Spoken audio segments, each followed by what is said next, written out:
Welcome to today's class. I want to solve some questions on power system stability. So let's look at a problem on transient stability. Very long question, but it's not difficult at all. So we have a synchronous generator and it's connected to an infinite bar system. We know what an infinite bar system is, right? Through a double circuit. So we basically have a generator that is connected through to two networks like that to various loads, right? Now, under pre-fault condition, means that there's no fault. The generator is initially op- operating at a mechanical input power PI equal to 60% of the maximum power. So initially, the power system is delivering 60% of the maximum power that it can deliver, right? Now, a three-phase to ground fault occurs at the sending end of one of the lines. So maybe a three-phase fault occurs here, and because of the fault, we actually, due to the severity and the location of the fault, no power can be transferred to the infinite bus. So this is the infinite bus. So because the fault occurred here, we actually lost the system. So initially, the problem says that Pi is equal to was initially 0.6, that's 60% of the PM1 of the maximum power that it's supposed to deliver. Then later we realize that the PE2 goes to zero, right? The PE2 goes to zero due to the severity of the fault. Then we put in some protective system that we are able to later isolate this fault. When we isolate the fault, it happened that the system now is the PM3 now. The maximum power that we can deliver now is about 75%. That's 0.75% of the maximum of the original maximum power, right? So that's the meaning. So we have a power system. We're delivering 0.6 of the PM1. Then a fault occurs, we lose the entire, it's occurred on one of the lines, but because of the severity, we lose the entire system. P2 goes to zero. Then we are able to put circuit breakers to isolate this line so that we transmit the rest of the power through here.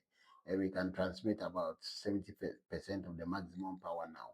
So we want to find the initial rotor angle, then do the maximum swing angle, delta M, which we have explained already, and the critical clearing angle, which is very important in setting our release to operate as fast as possible, right?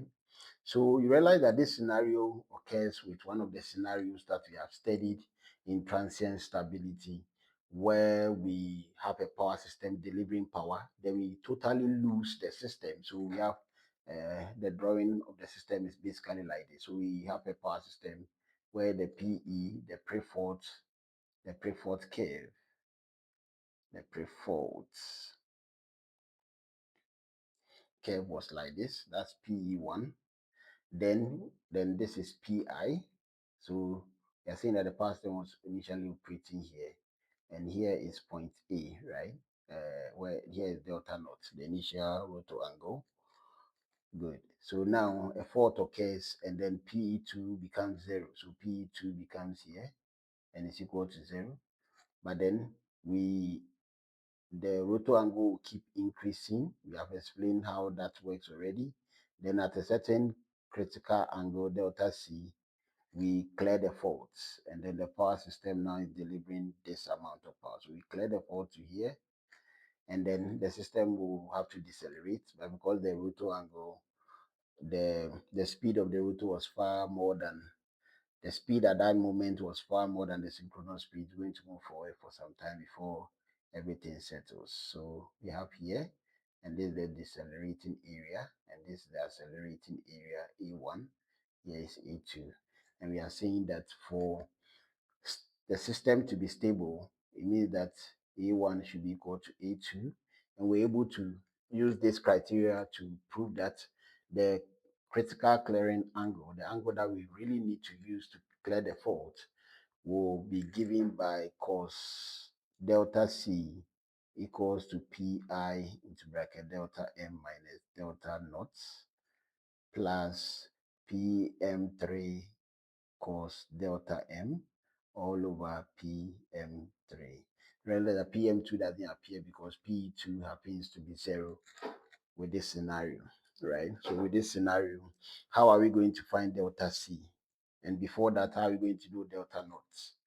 Now, we have already shown that delta naught is given by the sine inverse of Pi over PM1. Now, you notice that this problem, initially Pi was given as 0.6 PM1, then PE2 was 0, and PM3, the maximum power we could deliver after we restored, we tripped one of the line, was 0.75 of the initial PM1, right? So what it means that I can easily get delta naught. Delta naught will be sine inverse of Pi. Pi is 0.6 of the PM1 divided by PM1. This cancels this, and it basically becomes the sine inverse of 0.6.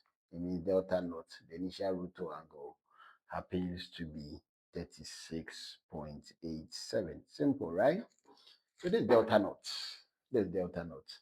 Now, we've already explained that delta M is going to be 180 minus the sine inverse of the Pi divided by the PM3. Now, we explained that though delta was supposed to be here, we are going to consider it as this point, which is delta M, right? We've explained this already. So what is going to be delta M? We have this 180 minus the sine inverse. Now Pi has been given as 0.6 of the PM1, and PM3 has been given as 0.75 of the PM1. So realize this can cancel this, and I basically get this to be 180 minus the sine inverse of 0.6 over 0.75, and this will end up giving me delta M as 126.87. So I have delta naught and delta M, and I have all the other information. So I can easily find delta C. So we said that cos delta C is equal to Pi into bracket delta M minus delta naught. Now here is plus PM3 cos delta M all over PM3. Now, one thing we need to take notice of is that you see delta M is inside cos, but then you see here is a degree angle minus a degree angle, and when angles are standing alone without being in cos or sine, it means that we need to change them to radians, right? So we need to multiply here by pi over 180. We are going to say this difference is going to be an angle. That angle, if 180 degrees is equal to pi, then that angle will be what? So it will end up being that angle divided by 180 times pi. So we need to multiply here by pi over 180. Don't forget that. Don't forget that, so that we can make this one be radian before we can work it together with a cos function. If you don't, you are going to find delta C, you are going to get a math error with that. So note that you have to multiply this side of the equation with pi over 180 to change it to radians before you can work it. For here, delta M is inside cos already, so you don't need to change it to radians inside there. So note the pi over 180. So now cos delta C is equal to Pi has been given as 0.6 PM1 into bracket. So delta M, we realize we just calculated delta M and we got 126.87. So here is going to be 126.87 minus delta naught. We got that to be 36.87. So this is going to be plus PM3 was 0.75 PM1. So this is going to be cos 126.87, right? This all over PM3 is 0.75 PM1. So realize that cos delta C, I can basically on top here bring PM1 out, and down here too, I can bring PM1 out so that they cancel themselves. Then this will be times, here the top will become 0.6, times 126.87 minus 36.87. Don't forget that we have our pi over 180 here, multiplying this, so pi on 180. Don't forget that, because you need to change that to radians before you can work with the other part of the equation. Here we can 0.75 cos 126.87. So this will be all over 0.75.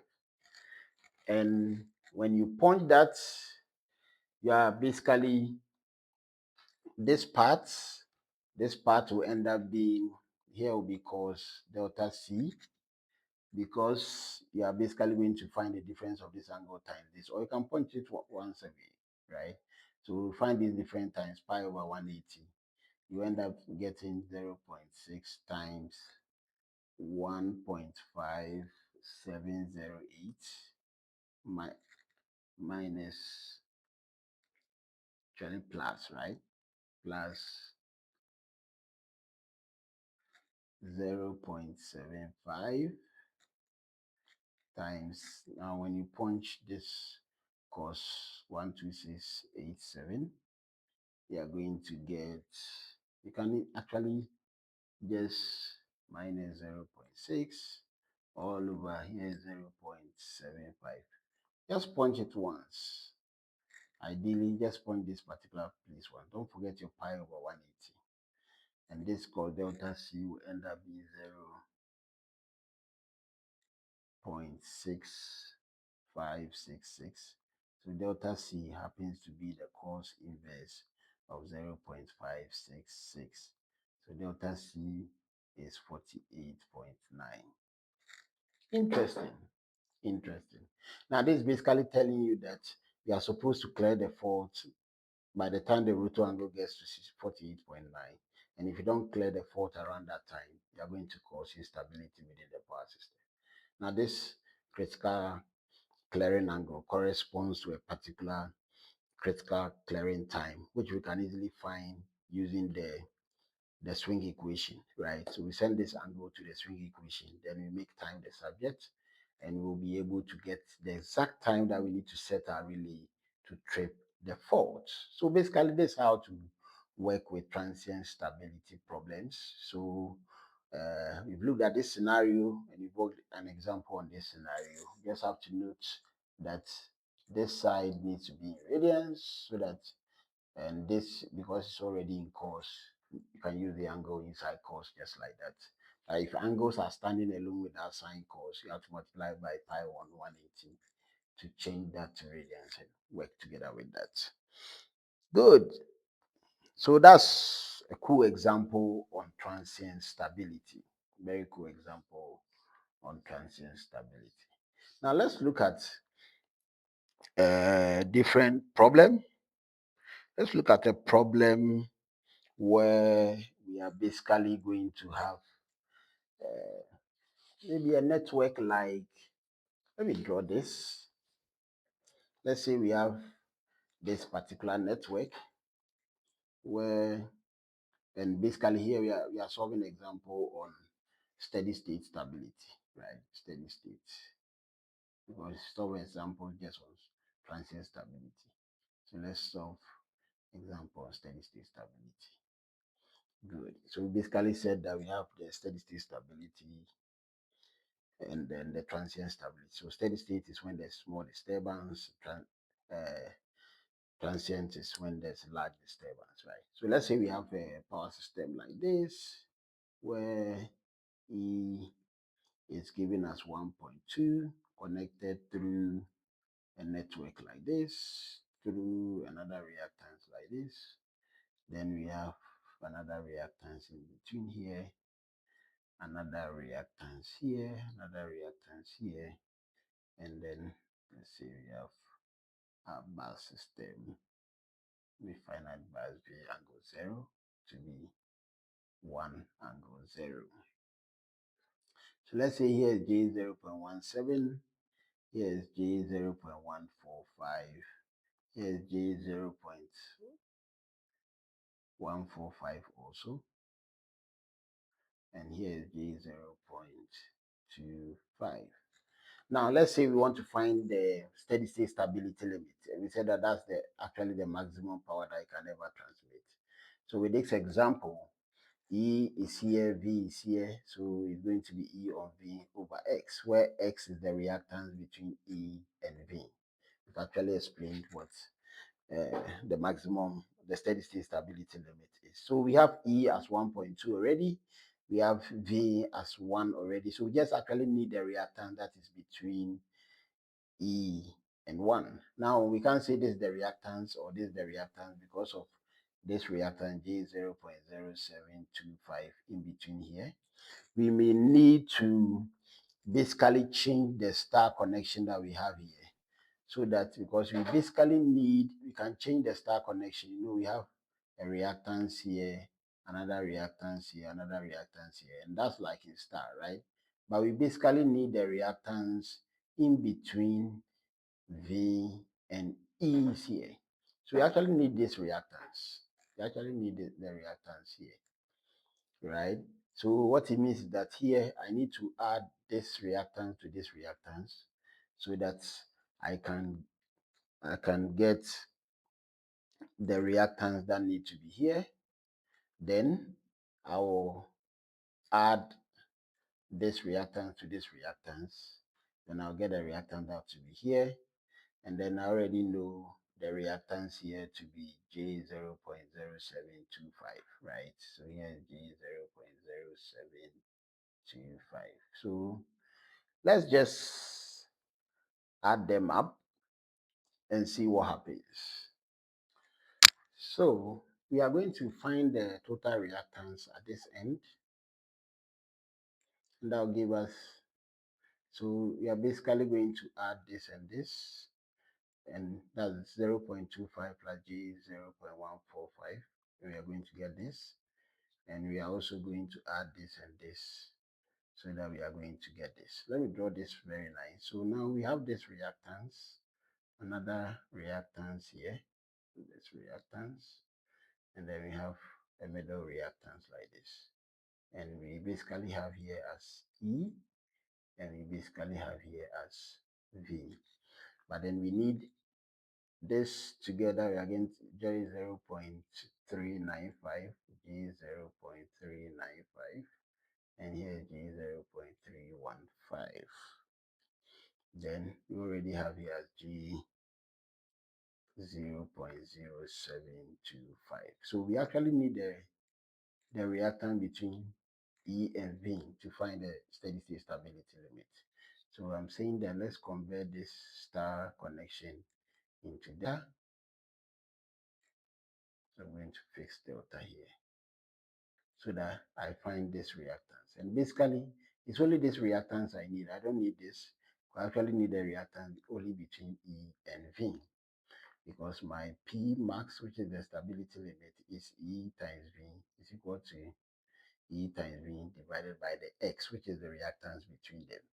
So let's try to find X. X, basically in terms of star connection, is going to be this one plus this, G 0.395 plus G 0.315 plus G 0.395 times G 0.315, or this part, only this part, divided by G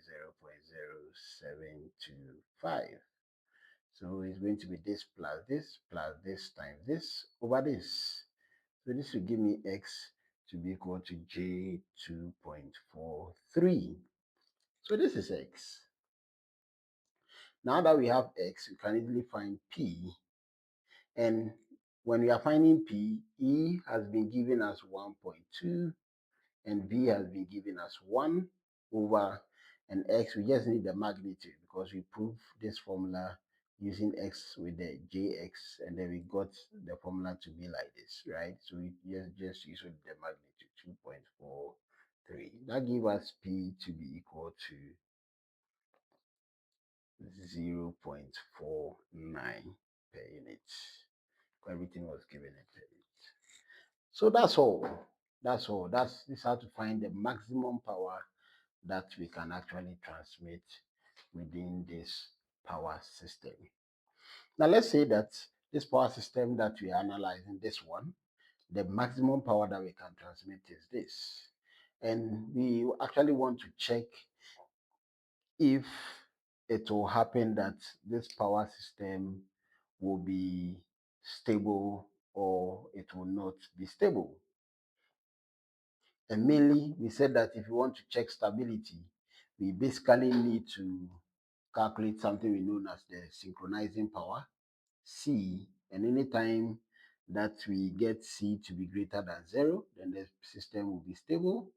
But if you get C to be less than 0, then the system will be unstable. We've explained this. Now, what is the synchronizing power? C is actually giving us EV over X cos delta, where delta is the angle between, is the rotor angle, right? Is the rotor angle, is the rotor angle. Now, let's say that we have a system, let's say this particular power system, we've been given the rotor angle delta. Let's say we've been given the rotor angle to be, say, 60 degrees. Let's say we know the rotor angle at 60 degrees. We can easily find C by saying that this is 1.2, this is 1, X is 2.43, right? Cos, and in case the rotor angle is 60 degrees, you can fix that there. And we get the synchronizing power to be 0.395. And because C is greater than 0, we know this system is actually going to be stable.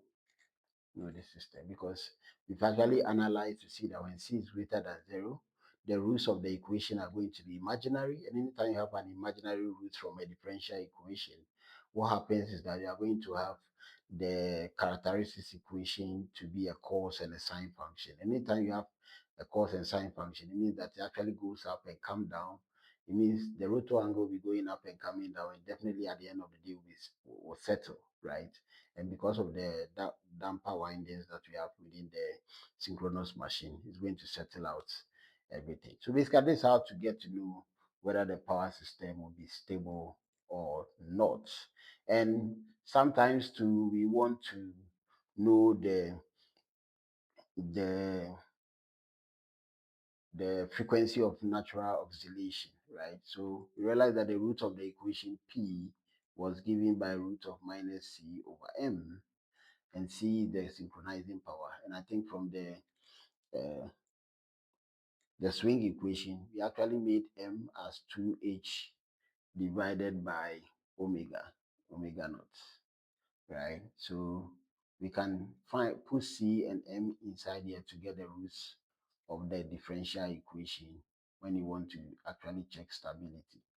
Now what happens here is that, because now let's say that this system to this particular system, maybe delta was given as 60 and the inertial constant H was, say, given as 10, right? Let's use that, these two scenarios for this particular problem. We've been able to check whether it will be stable or not. We just want to know the frequency of natural oscillation. So, and with that, we just need to find the root, which is P here.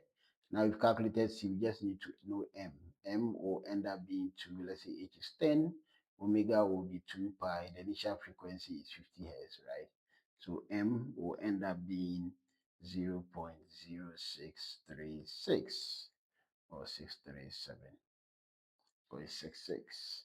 So that will be M. So I can put here to know the roots of the equation to be minus the synchronizing power 0.395, 0.395 divided by, here is 0.06366, and the root of the equation will end up being plus or minus J 2.4909, right? So this is the root of the equation, and because of the value of the synchronized part, the root happens to be imaginary. It means the characteristics equation will be a cos and sine wave, which the normal damper windings within the root will be able to settle the rotor angle with time, right? Now this actually is the speed of natural oscillation. So it's equal to 2 pi f. So if you want to know that frequency, It's just the root divided by 2 pi. So this is going to be basically 2.4909 divided by 2 pi. Then we get the frequency of natural oscillation to be 0.396. So basically, this is how to calculate the frequency of natural oscillation. You just need the roots of the differential equation we have proven some time ago. And then you know what C is, you know what M is. You get the roots, and when you get the roots, you'll be able to find the frequency of natural oscillation. So basically, this is how the calculation on steady state stability is actually going to be. So thank you very much for following this stability question and answers, and we'll meet again to look at various questions as time goes on. All the best.